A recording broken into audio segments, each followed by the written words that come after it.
हर हर महादेव दोस्तों, स्वागत है आप सभी का एक बार फिर से। मेरे देवाधिदेव महादेव आप व आपके परिवार पर अपनी कृपा दृष्टि सदा सर्वदा बनाए रखें। दोस्तों, यदि आप सुख सौभाग्य धन संपदा ऐश्वर्य जीवन के हर क्षेत्र में सफलता पाना चाहते हैं, व्यापार में तरक्की चाहते हैं, नौकरी में प्रमोशन चाहते हैं, अपने बच्चों का भविष्य उज्जवल बनाना चाहते हैं, तो आप बिल्कुल सही चैनल पर आए हैं। यदि आप पहली बार हमारे इस चैनल पर आए हैं तो चैनल को सब्सक्राइब करके बेल आइकन जरूर दबाइएगा। दोस्तों, सावन का महीना भगवान भोलेनाथ को समर्पित होता है। उनकी पूजा अर्चना के लिए होता है, उनकी भक्ति के लिए होता है, उनकी कृपा दृष्टि पाने के लिए होता है, उनका आशीर्वाद पाने के लिए होता है। दोस्तों, सावन के पहले सोमवार को यहाँ बांधे एक जोड़ा हरी चूड़ी, 24 घंटे में देखें चमत्कार। सावन का महीना भक्ति व मर्यादा का महीना होता है। सावन के पूरे महीने में भगवान भोलेनाथ अपने भक्तों पर अपनी कृपा बरसाते हैं। देवशयनी एकादशी के पश्चात सावन के महीने में समस्त भूमंडल का कार्यभार महादेव संभालते हैं, क्योंकि भगवान विष्णु अपने शयन में चले जाते हैं। उनका नियंत्रण माना जाता है इस पूरे भूमंडल पर भगवान भोलेनाथ का। इसलिए इस माह में हम जो भी पूजा पाठ व्रत अनुष्ठान महादेव के निमित्त करते हैं, तो उनसे महादेव जी शीघ्र उनकी कृपा हमको प्राप्त होती है। सावन भोलेनाथ का प्रिय महीना है। महादेव के भक्त भले ही किसी और महीने में संयम और नियम का पालन करे या ना करे, लेकिन सावन के महीने में संयम और नियम का पालन जरूर करते हैं। ये मर्यादा और संयम का महीना होता है। तो दोस्तों, आज का वीडियो बहुत ही ज्ञानवर्धक जानकारियों से भरा हुआ है। आपके भाग्य खुलने की चाबी इस वीडियो में छिपी हुई है, इसलिए दोस्तों वीडियो को पूरा जरूर देखिएगा, स्किप नहीं करना है।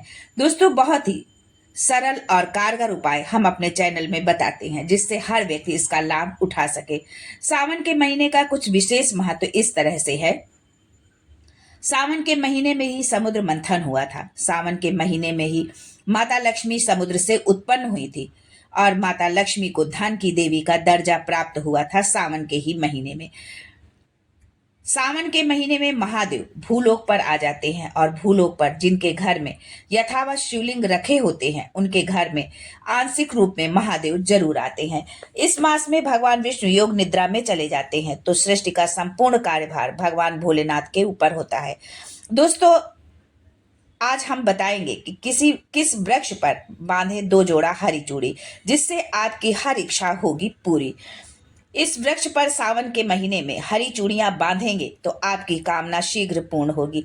आपके आने वाला समय जो होगा सुखमय होगा और आपके जीवन की सभी परेशानियां समाप्त हो जाएंगी।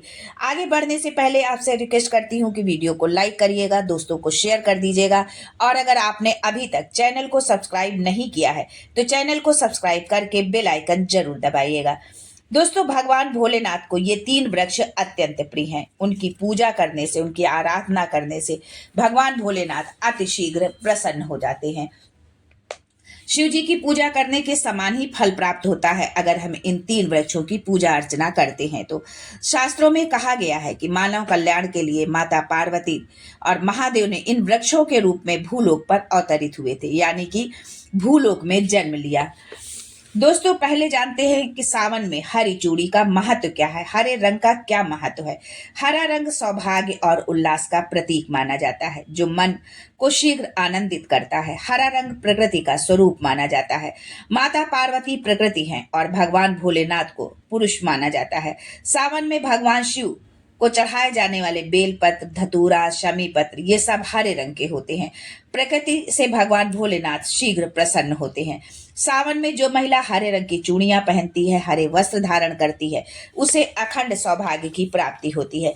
इसलिए कि सभी माताओं बहनों से सावन के महीने में हरे रंग की चूड़ियां जरूर पहननी चाहिए। सभी माताओं बहनों को हरे वस्त्र धारण करने चाहिए। सावन के महीने में जो माताएं बहनें भगवान भोलेनाथ की पूजा करती हैं, उन्हें हरे रंग के वस्त्र धारण करके ही भगवान भोलेनाथ का पूजन करना चाहिए। लाल रंग के वस्त्र नहीं धारण करना चाहिए।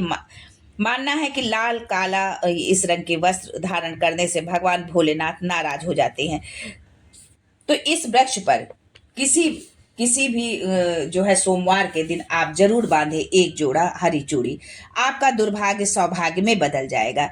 कैसी भी परेशानी हो, कैसा भी संकट हो आपके जीवन में कलह, कष्ट, दुख, तकलीफ, आर्थिक परेशानी, शारीरिक परेशानी, कुछ भी हो, सारी परेशानियां शीघ्र समाप्त हो जाएंगी अगर आप एक ही सोमवार के दिन ये उपाय करते हैं। हरी चूड़ी वृक्ष पर बांधते हैं, जो आपके जन्म जन्मांतर की गरीबी भी मिट जाएगी और आप शीघ्र एक ही सोमवार के दिन उपाय करने से आपकी मनोकामना पूर्ण होगी।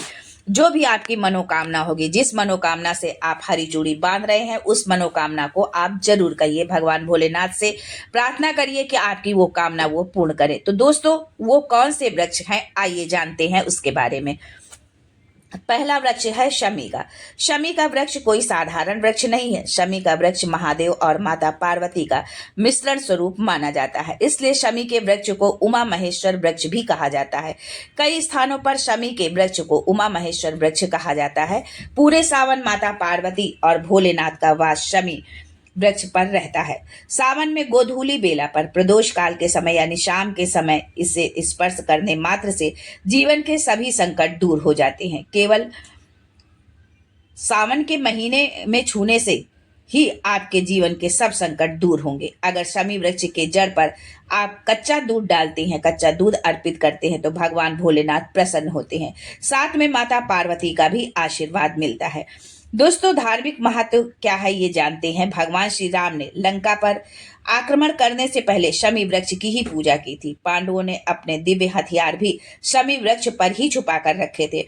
शमी का वृक्ष जिस घर में लगा होता है, उस घर से जो है चाहे कितना भी बड़ा कर्ज क्यों ना हो, वो कर्ज उसका जो है मिट जाता है, समाप्त हो जाता है। उस घर में सभी प्रकार के भौतिक सुखों का वास होता है। तो दोस्तों, सावन के किसी भी सोमवार के दिन उमा महेश्वर का ध्यान करते हुए 2 जोड़ा हरी चूड़ी और हरे रंग की जो भी सुहाग सामग्री आपके सामर्थ्य में हो, आपको उपलब्ध हो जाए, उसे जरूर भेंट करें। कोई भी आपकी मनोकामना वो एक सोमवार में पूर्ण हो जाएगी।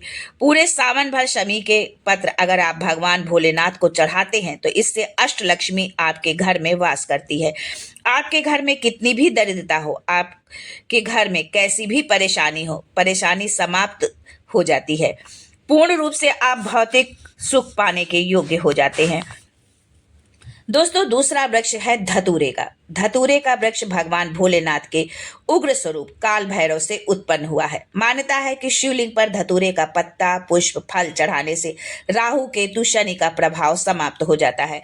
धतूरे के वृक्ष पर सावन के किसी भी सोमवार के दिन अगर 2 जोड़ा हरी चूड़ी बांधे, तो शत्रु से छुटकारा मिल जाता है। शत्रु का जो है नष्ट हो जाता है। शत्रु जो है आपसे जो है भयभीत होता है, आपका जो है उसका संपूर्ण रूप से उसका जो है विनाश हो जाता है। अगर सावन के किसी भी सोमवार के दिन धतूरे के वृक्ष पर बाबा काल भैरव का ध्यान करते हुए हरी चूड़ी बांधी जाए, तो भूत प्रेत बाधा नष्ट हो जाती है। धतूरे की छोटी सी जड़ घर के किसी कोने में छुपाकर या खनन कर जमीन में गाड़ दी जाए, तो भूत प्रेत आदि की बाधा समाप्त हो जाती है। दोस्तों, तीसरा वृक्ष है बेल का वृक्ष।